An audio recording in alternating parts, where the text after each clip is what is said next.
This is a true story that actually happened in Japan.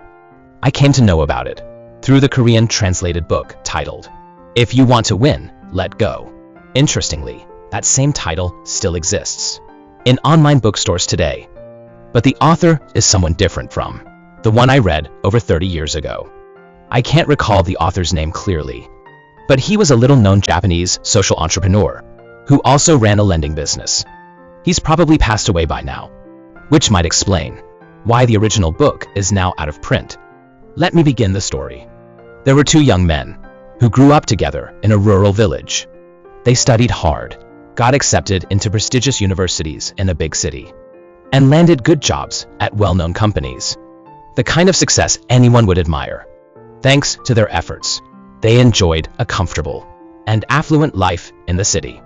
Each of them had a father who stayed behind in their hometown to farm the land. Both fathers had lost their wives and were living alone, working the fields by themselves. One of the young men, Mr. B, suggested to his father he move to the city and live with him in his apartment. His father happily agreed. He sold off his farmland and moved into his son's city apartment. City life was cozy and delightful for him. He was amazed that he could enjoy fresh fruits all year round, the convenience of public transportation, and the abundance of large supermarkets felt like paradise. Life in the city apartment was nothing short of sweet. Mr. A, the childhood friend of Mr. B, also suggested to his father he come live with him in the city. But Mr. A's father flatly refused. He said he would stay in his hometown and farm until the end. He even showed his son the burial site he had prepared for himself on a nearby hill. Mr. A had no choice but to respect his father's firm decision. Instead, he began visiting his father once or twice a month by his car. Their hometown was famous for its beautiful cherry blossoms in spring. On a spring day, when the cherry blossoms were in full bloom, Mr. B went to see the blossoms in his hometown with Mr. A, and they visited Mr. A's father's house there. Mr. A's father warmly welcomed them both. But then something unexpected happened. Mr. A's behavior was rather shocking. He didn't lift a finger. Instead, he kept asking his father to bring this, do that. And to Mr. B's surprise, Mr. A's father complied obediently, like a faithful servant, doing everything quickly and without complaint. Even when his father prepared lunch, Mr. A didn't help at all, not even to set the table or do the dishes. Mr. B was once again amazed by the food laid out on the table. It was not a typical countryside meal. A rich, hearty stew made from black goat meat was set before him, and the flavor was extraordinary. He turned to Mr. A's father and asked, "Father, where did you manage to get such precious black goat meat? The taste is absolutely wonderful." The old man nodded toward his son and replied, "He sends it to me by delivery. I think he sends one cow and one black goat every month. He knows how hard farming can be. Nothing beats meat when it comes to building strength. I learned how to make this stew from a restaurant chef at the market. An old man needs to eat well." True to his words, the large freezer in the kitchen was stocked, full of beef and black goat meat. On the drive back to the city, Mr. B said to Mr. A, "Don't you think you were too harsh on your father? How could you treat him like that? Bringing him cold water too? What if the neighbors see your behavior and manners?" Mr. A calmly replied, "While I ask him to do things, I carefully watch his arms, legs, and back movements.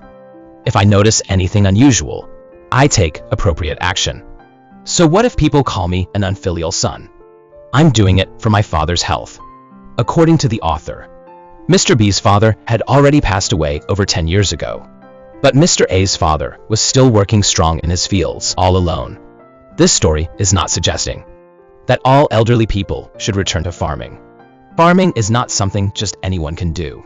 The real message of the story is this: elderly people who stay active and live long all seem to have one thing in common. That is, they have something to do. In the apartment complex where I live in Seoul, Korea, there's a 75-year-old man who goes hiking 3 times a day, early morning, noon, and evening, always with a small backpack on. Rain or snow, without fail, He heads out for his walk, as if his life depends on it. If he didn't do it, his body might start breaking down. I followed his hiking course a few times myself. It takes about 30 minutes just to reach the foot of the mountain, crossing a road, passing through a quiet residential neighborhood. The scenery was lovely, quiet and filled with the warmth of real human life. The trail began gently and was well trodden, making it easy to walk.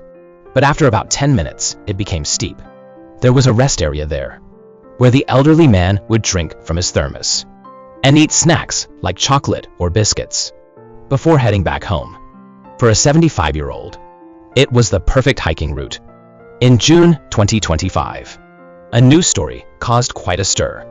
Mr. Nogap Kwan, aged 95, shot a 70 and made an eagle at a golf course. When a reporter asked for his secret to good health in old age, he simply answered, "Exercise first, exercise second."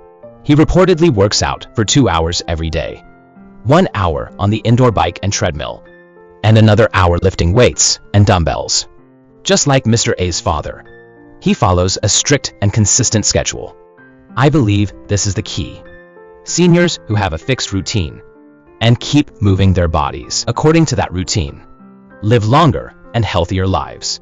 If you want to stay healthy and live long, regardless of age or gender, you must create your own exercise schedule and stick to it with diligence. Only then will your muscles and joints feel alive and vibrant. Move your body with effort, and you will live long and well. That's the message behind this story and this video. I hope it will be helpful in maintaining your own health. Everybody, good luck.